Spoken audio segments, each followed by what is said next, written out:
To do something like this in someone's new house, the sense of immorality is crazy, huh?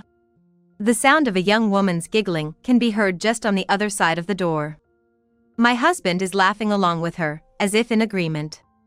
The room in our new house that was supposed to become our bedroom. On the other side of this door, my husband and a stranger woman were intertwined. Come on, don't you feel a bit sorry for your wife? Not at all. I had decided from the start it would definitely be with you. The way the woman speaks of immorality while not feeling a shred of remorse. And my husband's voice, too, can be heard laughing lightly in response. Hearing that, I'm painfully aware that my husband has no feelings for me at all. I can't believe it, and I don't want to believe it, but I find myself breathing heavily at the sight I never wanted to see. The development was unthinkable just a short while ago when I was floating on air about our newly completed house. The arrangement of the bed, the color of the bedding, the design of the indirect lighting that would also serve as decor. We were supposed to create a room where the couple could fully relax after a day's fatigue. All the money we had saved up over many years for this purpose had nearly run out, but it seemed like nothing compared to the anticipation of a new life. But now, it's all crumbling down before my eyes. I'm literally holding my head, shocked enough to pass out. What should I do now? Should I storm in right away and confront the two of them? Should I capture the scene on video? Even if I did go in, what if the two of them resorted to violence? I hesitate, fearing for my safety. But then, just recording and suing for damages, it's doubtful they'd pay up properly. As I'm pondering what to do, my eyes catch a glimpse of a long stick at the edge of my vision. It's a tension rod we bought for earthquake preparedness.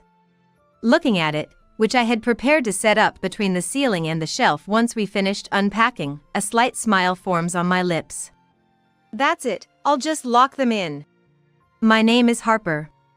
I work for a foreign company, 29 years old, and met Kai, my 32-year-old husband, when we went to take care of some official paperwork. We don't have children. I'm living a decent life now, but I grew up poor. Raised in an apartment with crumbling exterior walls and shared toilets and baths, having bread only once every 2 days was good, and I remember being hungry every day. It was too embarrassing to invite friends over even as a child. My parents worked tirelessly, sparing no time for sleep, but our living situation never improved, and a family vacation was an impossible dream. Some say all you need is love, but without money, you can't do anything. My parents, who were supposed to have married for love, were always arguing about money. Perhaps that served as a sort of elite education for me, as my dream for the future was always a life where I wouldn't have to worry about money. Fortunately, I was good at studying, so I managed to go to a college for language studies on a scholarship and acquired as many useful certifications as I could.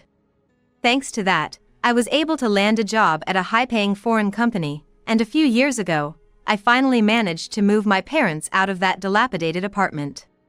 My next dream became to build a brand new home. I wanted to live in a new home with the person who would become my family someday.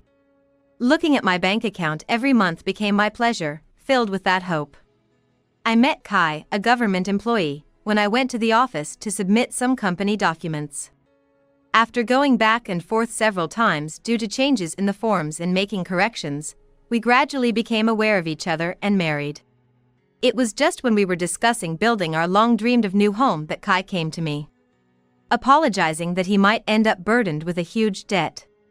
When I pressed him about what was going on, he said he'd been coaxed by his best friend into becoming a co-signer for a new business venture. Unfortunately, it didn't go well, and the business went under. Fortunately, his friend didn't run away and was scrambling to repay the debt, but a debt restructuring was imminent. That meant claims would soon be coming to Kai, the co-signer. I feel terrible for Harper, but he's been my best friend since we were kids, and I want to help him out. Kai said with a pale face. I asked my apologetic husband. How much is needed? You can use my savings. Looking up at me with a dumbfounded expression, I smiled at him. Money can be earned again. But lost friends don't come back. Growing up poor, I had built walls around myself and never made any friends I could call best friends. That's why Kai's desire to help his best friend struck a chord in my heart. I nodded to my husband, who looked up at me, asking if it was really okay. We're a couple, after all. Thank you for consulting with me. Later, just as Kai had said, a huge debt claim came through, totaling about $300,000, combining my savings for our new dream home and what he had saved. Somehow, we managed to repay it. Thank you, really, thank you, Harper. It's okay, that's nothing. I responded, though I was disappointed that our dream home was now further away. I didn't want Kai to feel even more guilty, so I laughed it off. And so, I started working frantically again, taking on overtime to save up for our home. But as I started coming home late from working so hard, I noticed that Kai's behavior began to change. I realized it when we finally started to accumulate enough for a down payment on our home and began considering purchasing it. When we were discussing how to handle the home payments, we had previously talked about splitting the cost, but Kai's savings were almost gone due to the debt, and he had also lent money to his friend, leaving him with nothing saved for our home. Could you make the payments from your account for now? You're earning more than me, so it should be fine, right? He said, with a tone that felt a bit prickly. My childhood experiences with financial scarcity made me numb to this discomfort. Indeed, paying from my account was the quickest solution, and I hated to see Kai get upset every time we discussed home financing, so I agreed to make the payments. I remember feeling a chill when Kai's eyes didn't seem to smile when he said thank you. I shook my head, telling myself it was just my imagination, and proceeded with the arrangements. However, just as our new home was about to be completed, Kai started insisting that the house be put in his name. I was confused by his serious request. After all, I had made almost all the payments for our home, and Kai had contributed only a little money. It was hard to say no after agreeing to help his important friend, and it seemed like he had no intention of not paying at all, so I couldn't be too firm. But it's quite another thing to be asked to put the house in his name when I've paid for most of it. What are you talking about all of a sudden? In the end, your loan application didn't go through, and I'm the one taking out the mortgage, right? It's not like you can just ask me to hand over the title. Kai shrugged helplessly as if he was truly troubled. Come on, I'm paying the living expenses, right? I saw somewhere that the monthly mortgage amount is about the same as living expenses. So, it's almost like I'm paying the mortgage, right? Plus, you earn more than me, so it makes sense for the person who earns more to pay. He argued confidently, seemingly unaware of how absurd his claim was. The living expenses Kai bragged about paying were little more than the groceries. Since he had exhausted his savings and most of his salary went to supporting his friend, he never paid for utilities from his account. What he referred to probably included rent and other living expenses. Did he not realize, working at the office, that the few $1,000s he contributed each month were nowhere near the monthly mortgage payments? He seemed to forget that he was living a life entirely dependent on me, yet convinced himself that he was paying just as much. That's right, I'm the one paying. It's not so simple to just change the title. Besides, it shouldn't matter whose name it's in, we're married. I sighed, wishing he'd understand. But Kai looked at me pleadingly. Don't say stuff like that, please, Harper. For my pride as a man, I wanted it to seem like I built this. When I asked him why, it turns out he had bragged to his in-laws that he was the one who paid for the house. Why did you tell such a lie? I pressed him, my tone slightly harsh, and Kai looked visibly irritated. What, you don't want to support your husband? There's no way I could say I had my younger wife pay for the house. This isn't about whether or not I want to support him. What I want to know is why he felt the need to put on such a pretense. There's no need to specify who paid for what, really. I retorted, feeling quite irritated myself. I understand having pride, but that doesn't justify lying. Besides, there's no need to explicitly say who made the house payments. Especially since Kai has hardly paid any of them. To be honest, even agreeing to put both our names on it was a concession on my part. Don't get so mad. I'll pay my share eventually, just change the title to my name first. He said, trying to calm me down and putting his arm around my shoulder, which I gently shook off and stood up from the worn sofa. I had no intention of changing the title, and Kai was still pressing the issue. This discussion was going nowhere. I sighed and forcefully ended the conversation. The day of the final handover of our new home arrived. Despite Kai badgering me daily to change the title, I remained firm in my refusal. His persistent attitude started to make me suspect something was off. But I couldn't pinpoint what it was as the day approached. Due to work commitments, I had asked Kai to attend the handover of our new home, but I managed to finish earlier than expected and got permission from my boss to leave early when I explained it was the day we were getting our house. My boss readily agreed when I explained it was the day we were getting our new house handed over. Despite my reservations about Kai's behavior, I was excited at the prospect of finally getting our dream home. By the time I got there, the handover must have been completed. Having visited during construction, the completion brought a whole new level of sentimentality. I arrived at our unfamiliar home, my heart buoyant with anticipation. The door was unlocked. As I opened it quietly, I saw Kai's shoes and a pair of women's pumps. Maybe he was still getting some explanations? Curious, I entered the living room and saw Kai's bag and a shopping bag tossed on the floor. "Kai?" I called out, but there was no answer. Thinking it odd, I left the living room and headed towards the back where we planned to make the bedroom, hearing voices that seemed like conversation. Just as I was about to open the door, thinking they were in there, I stopped dead in my tracks. "No, Kai!" a woman's voice exclaimed, clearly not discussing the house. The loud voices, unreserved in the privacy of a detached home, leaked through the door gap. Shocked and incredulous, I peeked through the gap to see my husband with another woman, unmistakably intimate. What was happening? My mind went blank. This was supposed to be our dream home. Yet, why was my husband with another woman? Amidst my confusion, the woman's pitiful cries snapped me back to reality. Upon closer inspection, Kai was dressed in anime character cosplay, and the woman was wearing nothing but a pink apron with frills. What is this? I felt a surge of disgust. I recalled Kai mentioning he had been part of a cosplay club in college. Although he hadn't cosplayed frequently since becoming a working adult, he still attended such events with his former club mates as a hobby. I hadn't objected to his hobby, thinking it was a good escape from his rigid workplace, but this was different if it involved infidelity. Engaging in acts while cosplaying, were they seeking some sort of escapism?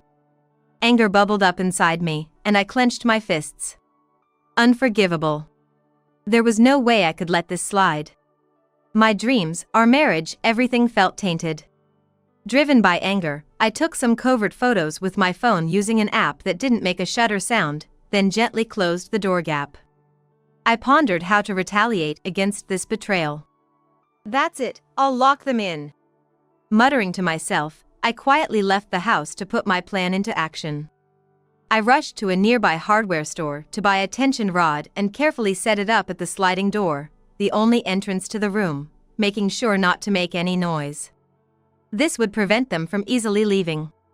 The room had windows, but their original clothes were in a shopping bag thrown in the living room, so they likely couldn't change and escape through the window. I had effectively created a makeshift locked room and reached for my smartphone.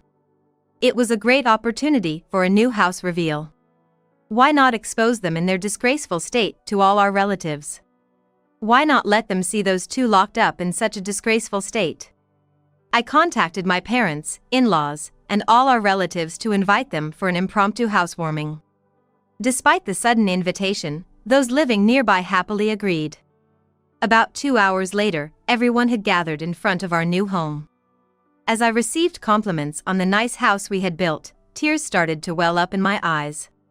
Yes, it was a nice house. A home we had saved diligently for, our dream home. Now marred by such an incident, something I had never imagined. My sudden tears caused a stir among the relatives. With gritted teeth, I apologized deeply.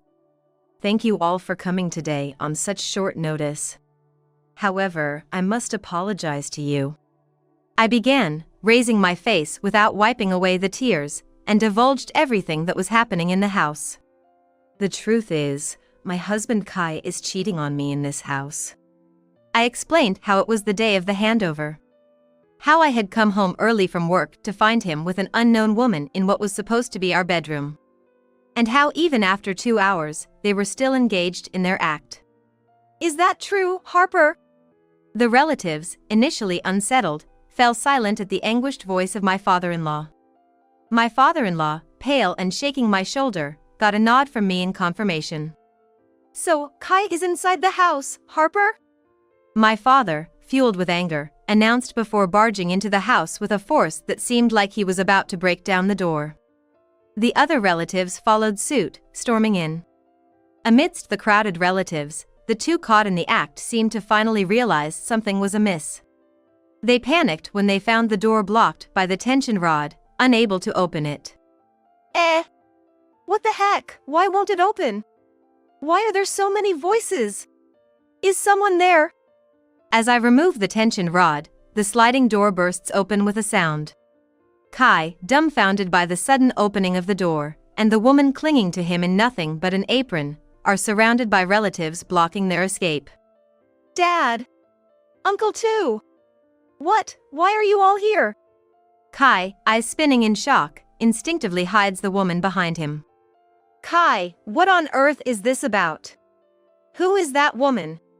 My in-laws expressed their anger, their fury almost palpable. The relatives began to rebuke Kai and the woman one after another. We thought we were coming to celebrate, and what is this mess? In such a ridiculous get-up, what were you doing? Kai began to tremble and stammer out excuses as accusations rained down on him. No, this is just cosplay. She's a junior from my college club, here to celebrate. Yeah, a celebration. Hey, wait, Kai. Panicked, or perhaps in a bid for self-preservation, Kai pushes the barely clothed woman forward. Despite instinctively protecting her moments before, now, perhaps valuing his own skin more, he hides behind her. Come on, Mila, you came to celebrate, right? Right. Pushed forcefully by Kai, Mila, now identified, scrambles to cover up the situation. I'm Mila.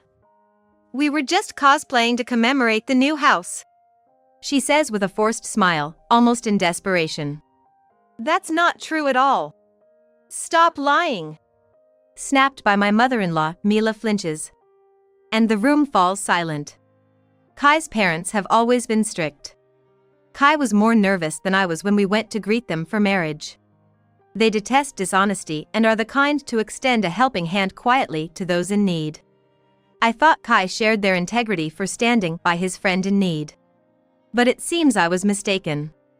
Overwhelmed by the collective intensity, Kai and Mila crumple to the floor. This is an unbelievable betrayal, Kai. My father says, and with that, Kai finally looks down, unable to meet his gaze. We move everyone to the living room, and I make Mila put on her clothes. She snatches the bag I hand her and glares at me. You've really done it now. But her glare doesn't faze me. The infidelity of a cheating woman doesn't hurt. While the women shield her from the men's view as she changes, the atmosphere is chilly. Ah, what a hassle. I was only with him for the money he'd give me. Mila grumbles, still complaining in this situation, then throws her apron on the floor after changing. There, I'm changed. Her arrogance infuriates one of my aunts. After all this, don't you think you should show some remorse? I couldn't help but raise my voice, to which Mila sneered. Humph, you're Kai's wife, right? It's because you couldn't satisfy him that he cheated. You should be thanking me, the princess of the club, for taking care of him. Her words, sneered with her hair tossed back, boiled my blood. It took all my willpower not to lash out physically. Indeed, Mila, being the princess of the cosplay circle, had a pretty face and an impressive figure. But her insides were of a vile woman. Was it her who ruined everything for me? Daring to lay your hands on someone else's husband, don't joke around. If someone hadn't held me back, I might have struck her. Calm down, they said, but calm was the last thing I felt. When Mila was made to sit next to Kai, being rebuked by the men, I pulled out something from the corner of the room where they had been and took it from my suit pocket. What's that? Kai, unable to even straighten his disheveled wig, asked fearfully. Mila looked away disinterestedly. What I had was a small recorder. To avoid disputes over said and unsaid things in business dealings, I always carried it in my suit. When locking Kai and Mila away, I had sneakily left the recorder in the room to catch indisputable evidence. Checking it earlier, I discovered not just the affair but a dreadful plot recorded. Is this for real? As I pressed the playback button on the recorder, Kai's face drained of color upon realizing it contained their conversation. Their voices began to spill out from the recorder with a static hiss. To think Harper still believes that debt story. Such a fool. The bankrupt friend, right? Amazing you managed to hide that $300,000. Their mocking laughter filled the silent room. The conversation, unhindered by any furniture, was disturbingly clear. The company collapse was real. But I never co-signed. Just faked some documents and showed her a forged demand letter. She totally fell for it. Kai, you're so cunning. Working at the city hall pays off. Hearing his own voice sound so pleased, Kai visibly panicked. The relatives began to stir as they listened to the clear evidence of a crime. To satisfy the princess of the club, I had to do this much. You liked that brand bag I got you last time, right? Hee hee, thanks as always, Kai. Exposed to the relatives' stern looks while the audio contradicted their frightened faces, Kai started to tremble. I stopped the recorder as it began to replay their resumed activities. The taste of blood tinged my bitten lip. Holding back tears, I glared at Kai and Mila. Learning that the loan I believed was to help a friend was actually squandered on this woman darkened my world. The money I worked tirelessly to save for our dream home vanished into Mila's pocket. That was unbelievable enough, but they also planned to change the house's title to Kai's name, divorce me, and take everything. His insistence on changing the title was not about pride, it was sheer greed. I believed in you. Overwhelmed by sorrow, I covered my face. Tears leaked through my fingers. I believed in a husband who said he wanted to help his friend, who smiled and agreed to work together towards our dream of a home. Yet, listening to that recording, I had to confront the reality that the man I married was gone, and yet, somewhere deep inside, did I still hold on to hope? Seeing Kai's expression, I felt despair anew. Speechless, Kai froze as one of the relatives, having heard the recording, broke the silence. This is fraud. It's malicious, we should call this woman's parents too. Ha! Fraud. I just took the money he offered. My parents have nothing to do with this. Panicked, Mila attempts to stand up, but we forcefully get her parents' contact from her and call them over. Surprisingly, her parents live in the neighboring town and quickly rush over in a panic after hearing what happened. Initially surprised and confused by the number of people, they immediately rush to Mila upon spotting her. What is this? What are you all doing? Mila, what have you done to be accused of fraud? An uncle briefly explains to the man who introduced himself as Mila's father and plays the recording. Initially incredulous that his daughter could do such a thing, Mila's father becomes speechless as the playback continues. Mila, what have you done? Shocked, her parents look on as Mila hastily denies the allegations. Wait a minute, I only took the money because Kai said he'd give it to me. This isn't fraud. Be quiet. Snapped by her father, Mila falls silent. Making Mila apologize, her father deeply apologized to me as well. We deeply apologize for our daughter's grave misconduct, he says, as Mila continues to protest. And Kai's parents follow suit. Please, you can raise your heads, I say, and they hesitantly look up at me. An apology from her parents won't heal the wounds inflicted on me.